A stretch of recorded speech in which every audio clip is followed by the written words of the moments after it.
At long last, we have Subnautica 2. Today, the early access came out, and I got up early just so that I could be there the moment it went live. I tried to keep my expectations low, but my hopes high, and guys, let me tell you, this game is looking like it was worth the wait. Hey guys, and welcome back to the channel, or if you're new, welcome.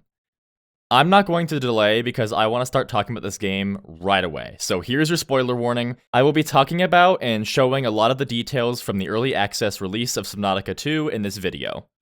I am writing this right off of a 5-hour stream of my first time playing this game, and I want to spend a little bit of time today talking about my first thoughts, impressions, and hopes from my time playing the early access so far. I want to start by saying that I have heard a pretty common sentiment from people that because Below Zero was so bad, they have no interest in Subnautica 2. The first thing that I want to say about it is, personally, I didn't hate Below Zero, but I didn't love it. Because I got some ocean exploration out of it, that was kind of enough for me for it to be at least decent. Granted, I played the first Subnautica after Below Zero had come out, so I didn't have to deal with eagerly awaiting a sequel only to be disappointed in Below Zero.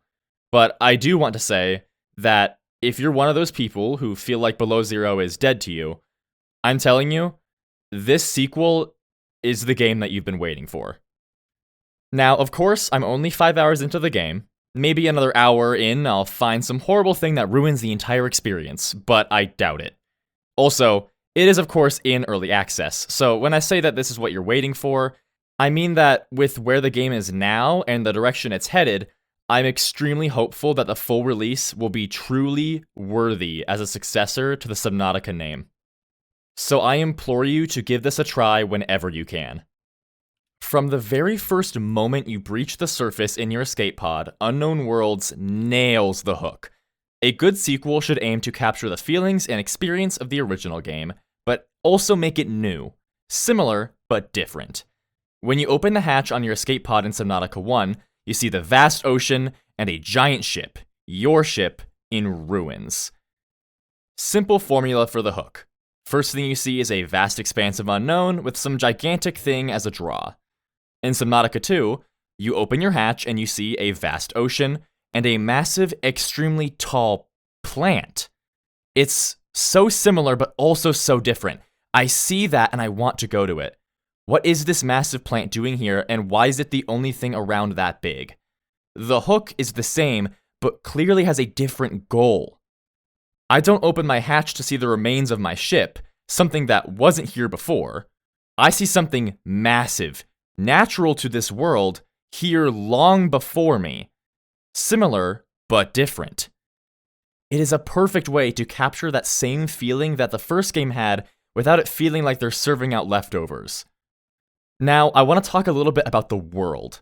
One of my favorite things about the first Subnautica game is how well fleshed out the world's ecosystem is. The different organisms weren't just a cool design thrown into an environment. Each individual flora and fauna was designed with a role in its ecosystem, fulfilling some place in the food chain. The developers used ecosystems that we see on Earth and used their beautiful complexities to inspire new alien ecosystems that felt equally as complex. You could spend hours just scanning everything and reading the database, learning how the world around you functioned. I was hoping that we would get nothing less for Subnautica 2, and so far, I have not been disappointed. Welcome to Proteus, an ocean world that looks very similar to 4546b on the surface. The different biomes in the ocean of this world have incredible biodiversity. Like the first game, you see many different types of organisms, from coral to jellyfish to fish, and much more. Each one with a different purpose in its ecosystem and its own behavioral peculiarities. You have fish that are territorial, fish that are scrape feeders, attacking by grouping and taking small pieces of their prey at a time, and fish that attack their prey head-on. One of my favorite things so far about my time playing this game was my encounter with this fish. It will attack you if you get too close to its territory, but as you try to escape, it slows down, following you making this noise.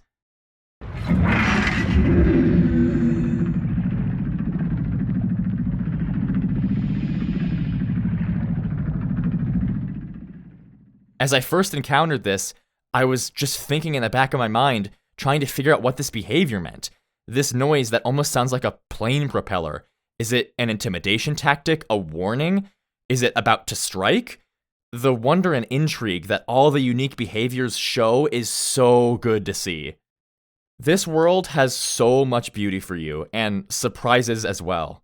The best moment of the whole experience for me so far was swimming in the shallows as the sons of Proteus went down for the first time. And I got to watch the ocean floor light up. I can't give any words that give this view justice, so I'll just leave you here with it for a moment. As we all know, there was more to our adventures on 4546B than just the fish and beautiful environments. Don't worry, Proteus has threats of its own that, while equally as invisible as the Corabacterium was, are far different. You learn a couple of things about Proteus very quickly. First, there is a very high viral presence in the water. Second, the water has high amounts of heavy metals, which are toxic to humans. There is clearly something wrong with this planet. As you explore, some things will stand out, like an area that is very barren except for an abundance of one massive jellyfish species. Your PDA will tell you that simple ecosystems like this one, dominated by a single species, is often a sign of ecological crisis. If you investigate further, you discover that this species of jelly, Necrolae, feeds off of dead matter. The more dead matter, the larger they grow. Look around you. Look at these massive Necrolae pillars that surround you. How much death must have occurred to allow growth like this? What could have caused that? Was it the virus? An invasive species? Like, what happened? Plus, you'll find the wrecks of previous settlements. At first, I thought that this was kind of odd, and that it felt a little contrived that other people would have been here before, just like in Subnautica 1. But then after further digging, I realized that these people were on the same ship that I was. But the AI on the ship, Noah, woke me up far after the rest of my crew had died. It creates this air of sadness, too. We do have the return of a silent protagonist, thank God, but Noah tells us brief anecdotes about our crewmates when we go to find what's left of them. One that let us borrow his games, one that stole some food for us. We knew these people. We cared about these people. And when we woke up, they were gone. There is this mystery that I definitely feel so compelled to solve. But before I dive deeper into that, I want to quickly go over how much more detail has gone into the human side of things. I feel like for this game, we have a much better idea of what exactly humanity is now capable of. For example, we have an in-world reason for respawning now. Humanity is able to save your consciousness and print bodies for it. When you die, you're printed again. Additionally, you're able to adapt and modify your own body.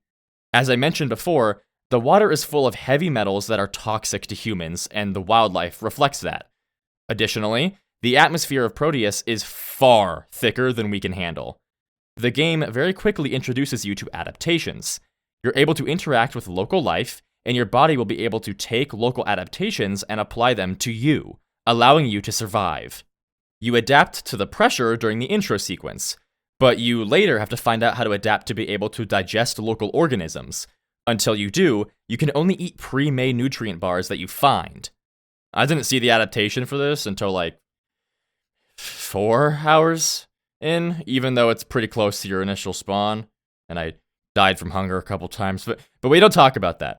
What I'm trying to say is, we now know exactly what Altera is capable of doing. Bioengineering bodies and printing out copies of people. That is incredibly advanced stuff. But then that immediately begs the question of how did our crewmates die? Why didn't they just reprint themselves? And that's where the mystery grows even deeper. You quickly learn from the logs of your crewmates of something called Macefield, a deterioration of the mind that seems to start from being on Proteus. If you starve, dehydrate, get toxic metals in your systems, or are ripped apart by a fish, you can just be reprinted. But if your mind itself is sick, what then? What is happening? What is Macefield? What causes it? This is such a compelling mystery to me, and it's once again a masterful decision from Unknown Worlds. It's so similar, but so different. Yes, there's some invisible disease that's killing you.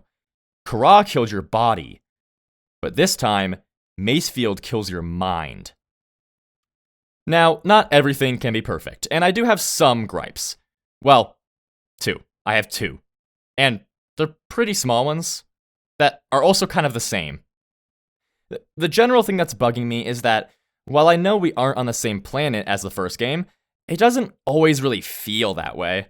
Now, I know that there's only so much you can do when they both take place on ocean worlds, but I was a little bit bugged by the resources and biomes. We're on a different planet, but the resources we find are identical. We still find titanium everywhere, copper, silver, so on and so forth. I'd be fine with similar resources, but I kind of wish their purpose and spread was changed. Because it makes the world itself feel nearly identical when we have to go through nearly identical processes to gather resources. The biomes I like a lot, but most of them kind of feel like reskins of older ones. You have the starting area, which is just a different flavor of the shallows. I will say though, for the record, I have no problem with this. You should definitely have a safe shallow area to start with. But then you have this biome that kind of just feels like the grassy plateaus, and then the Necrolay biome is super cool, but gives off very similar vibes to the Bulb Zone. But that being said, I have only got a handful of hours in this game so far, so I still have so much more to see. And man, am I excited to see it. The last thing that I want to talk about is the base building. Oh my god, guys, it's so amazing. I love a good base building system, and I always felt that Subnautica's was very restrictive. This game is so amazing. You can build things attached by the corners. You can custom scale wall pieces to make unique shapes. Interior items now grid snap, so you don't gotta spend forever trying to line them up with the walls anymore. I could go on and on for so long, but I won't. I just had to get that in there. I had to say something about the building system. All I can say is that I'm very impressed, and I'm so excited to mess around with it some more. Okay, I think that's the gist of what I wanted to say. So, as I close out this video, this very rushed video, I want to say one more time that if you didn't like Below Zero, give Subnautica 2 a chance. This game so far deserves the Subnautica title. I'm so excited to keep playing this game. If you want to see my first impressions, then I have a live stream of my first 5 hours in the game up on my channel. If you like this video, then like the video. It helps out the channel a lot and gives me excuses to make more Subnautica 2 content because I see that you guys like it. If you want to see more from me, then grab the nearest fish and slap that subscribe button. You are all amazing, and I will see you in the next one.